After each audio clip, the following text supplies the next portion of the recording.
Why did you do that? We cannot trust her. Because she's a god? Have I taught you nothing, boy? But she's helped us a lot. She lied. Some people value their privacy. Best not to judge, brother. When I require your council head, I will ask. Fair enough. Get me to Tyr's temple in the Lake of the Nine, and I'll get you to Jotunheim as promised. We know the temple. What's there? Only the last living giant in Midgard. Better to tell us the way. The world serpent? Wait, do you know how to talk to him? Indeed. He speaks an obscure tongue more ancient even than these mountains. None are left in Midgard who speak it. Except, of course, for me. You do? It's true. You wouldn't know it to look at him, but Jormungandr is a sparkling conversationalist.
So, Mimir, why did Frey spin your face? No. Speak of Baldur. He claims nothing harms him.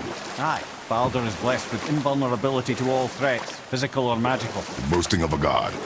Everyone has a weakness. Not him, I'm afraid. Baldur is blessed with invulnerability to all threats, physical or magical. You just said that, Mimir. Did I? What is the source of this power? Well, as I recall, it involved, a spell? Mimir? Parts of my brain must still be coming back to life. Just need a moment to finish waking up. Hope he's not broken.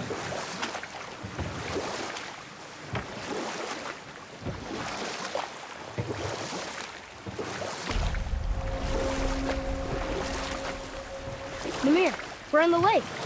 Perfect. Dock us near the bridge.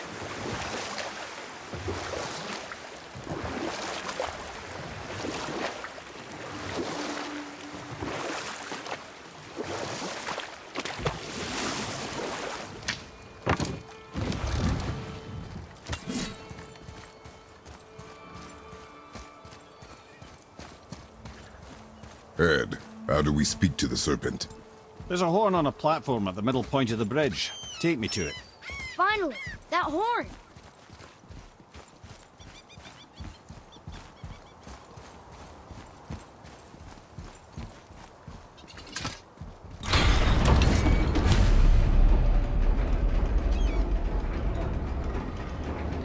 Good. Now put my lips to the horn.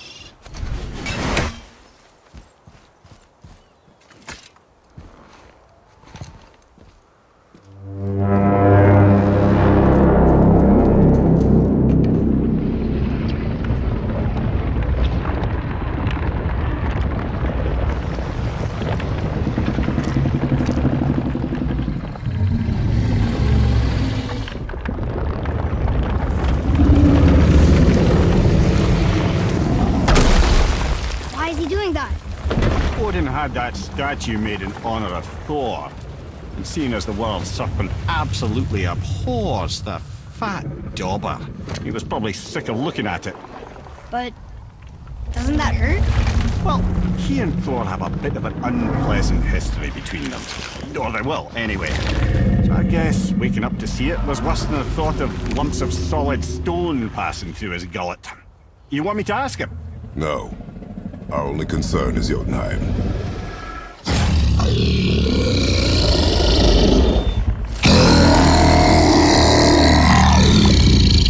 All right, wish me luck.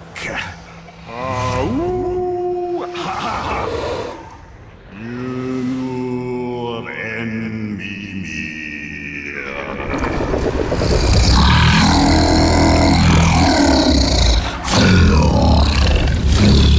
I've still got it, lads. He remembers me. Why, you... Oh, no, that's not right. Makuna huntun kun. Ahon ekonotun novunora.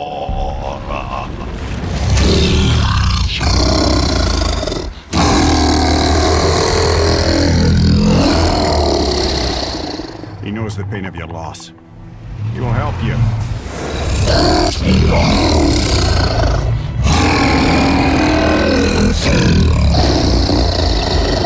Efniun Fogur. Curious. What is it? Oh, nothing to be concerned about. What is he doing? Making sure we're headed in the right direction. Listen closely now. We need two things to get us into the land of the giants. First, we need to learn the travel rune that opens realm travel to Jotunheim. Second, we need to carve that rune into the special gateway. That one on the peak where we first met you? Correct. Except the giants, in their infinite wisdom, saw to it that no ordinary chisel would do the job. Only the tip of a magical chisel opens that gate. Luckily, I know where it is, and it's not far. He looked kind of mad for a moment there. Now that, he thought I said you were friends of Odin. You'll forgive me. Never spoken the ancient tongue sober.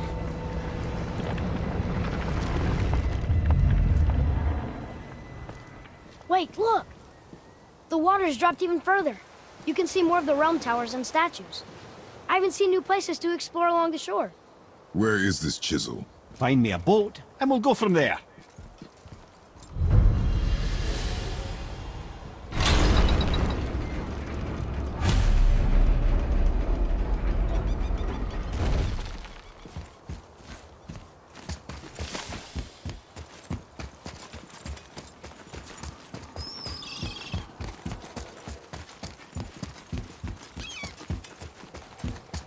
Ah, I can read what this says now.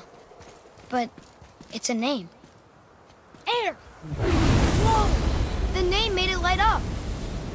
It's the name of one of the Valkyries. That's quite curious.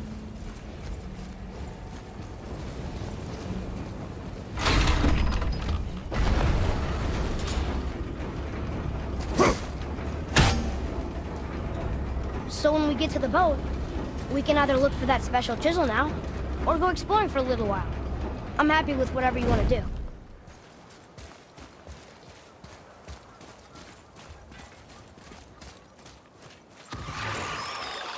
Nightmares! Ugh!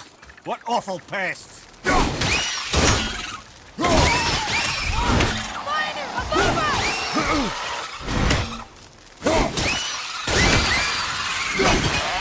Nightmare!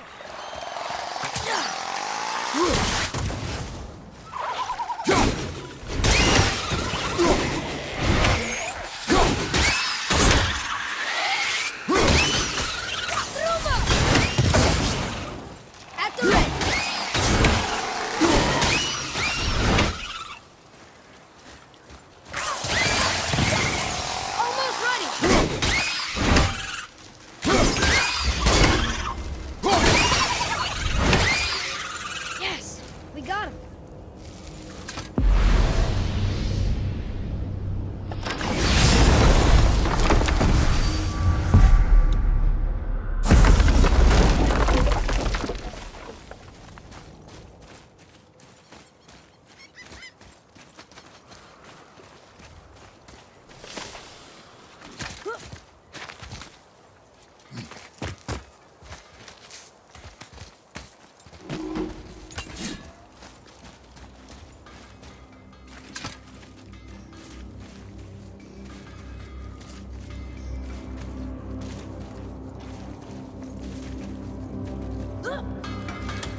Have you made it out of Fafnir's storeroom yet? Hey, Sindri. Have you met Mimir? If you mean the severed head that keeps blinking at me, please, keep it away. There is no possible way that's hygienic. Oh, that's nice. Lovely to see you too, Sindri. Knob. Why? Is that a piece of my braided mistletoe arrow adorning your quiver strap? Oh, a little memento of your good pal Sindri? I'm so terribly touched. Let's get started then.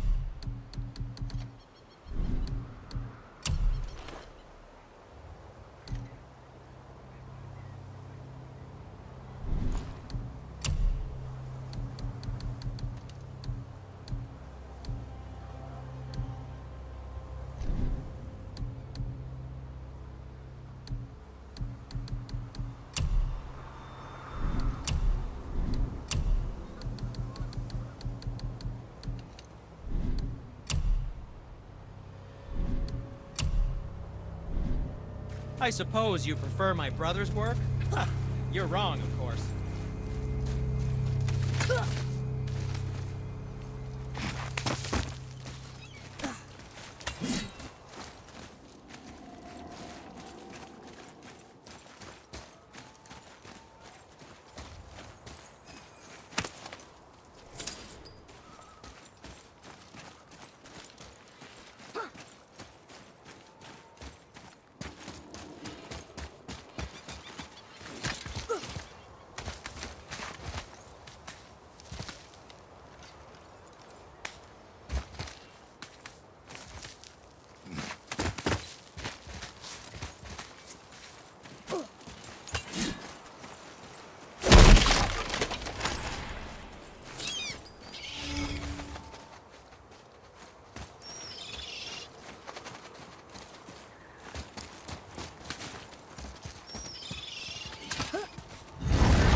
Lost?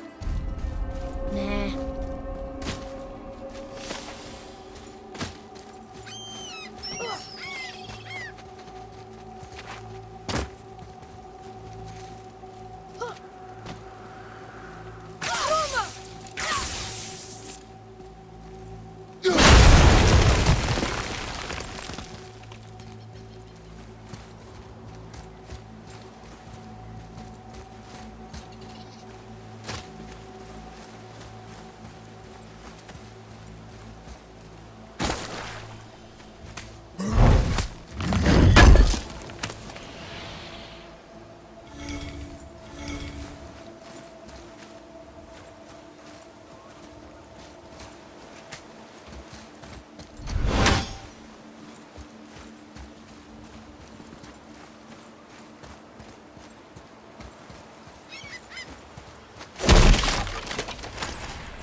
Which way?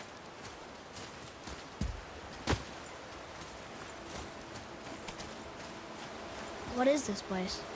Could it be? The Eight Thrones. Stop being coy, Head. Do you know this place or not? Mimir, the smartest man alive. I know many things. Well, whatever this place is, it looks important. To who? There is little of value here.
Poor Fafnir.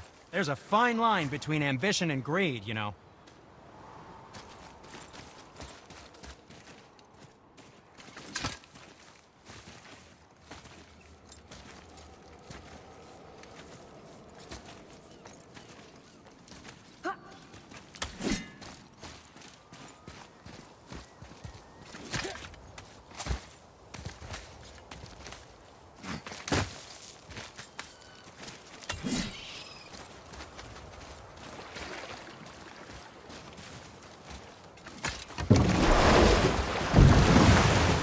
Which way to the chisel? Keep rowing towards the statues of the oarsmen, then thread past between them.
Mimir, you never did tell me why Freya spit in your face.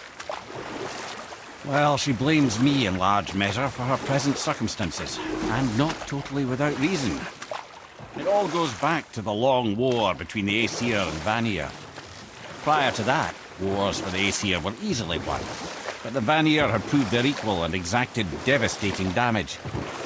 Both sides suffered tremendous losses, and for many of us, quite frankly, war was simply no fun anymore, but a rather senseless waste of precious life. Wouldn't you agree, brother?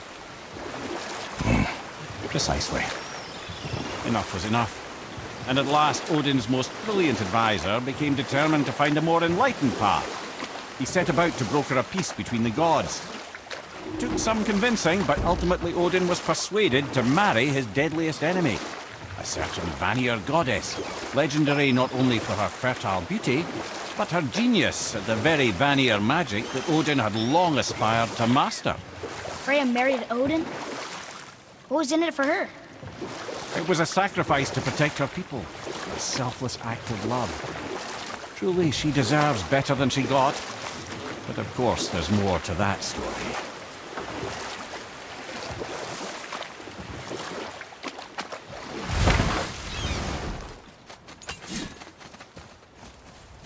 Gulfig, you were taken from this realm too early.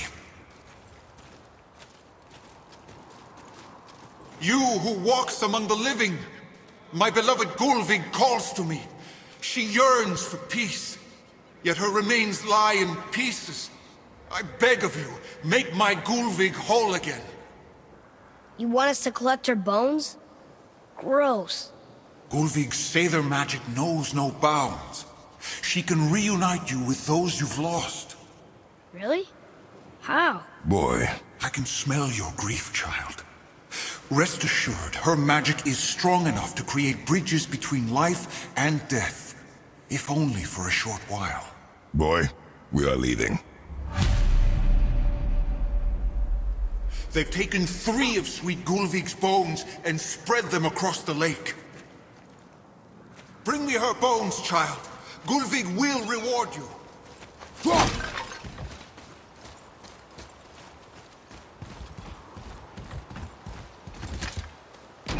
Good. The special chisel is ahead, past this gate. Enemies ahead!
Right, you watch out!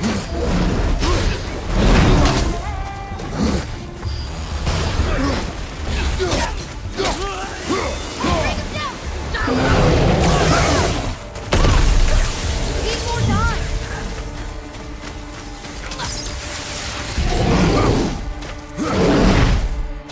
Help me with.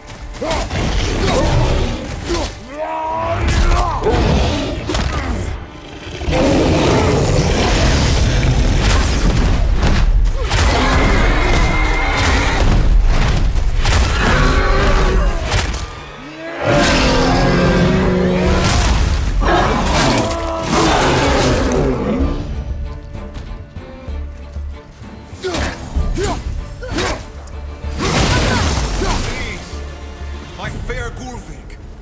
This that realm was a long suffers without her spirit. Father, maybe we should look for those bones. Why? Didn't you hear him? We could talk to Mom again. If we keep an eye out Look while if you wish, boy. I will not be distracted by this fool's errand.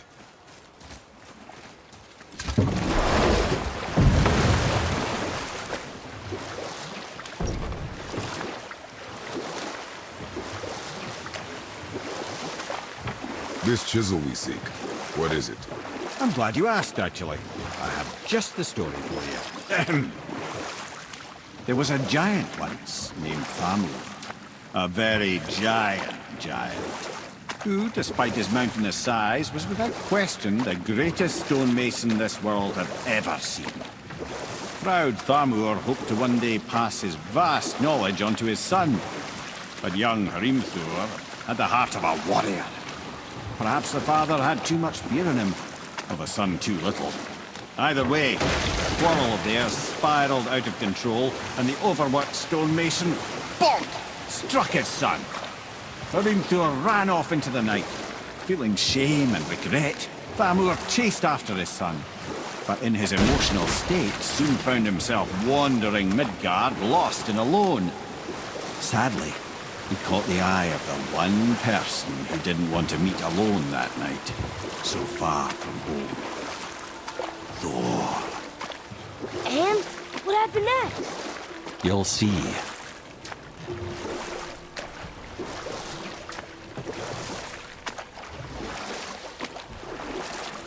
Thor killed him.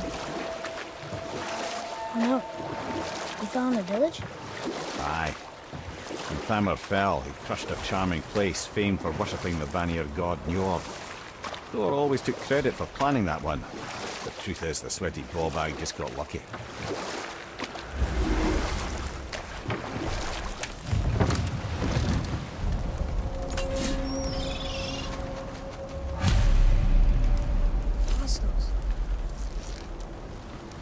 Just give the word.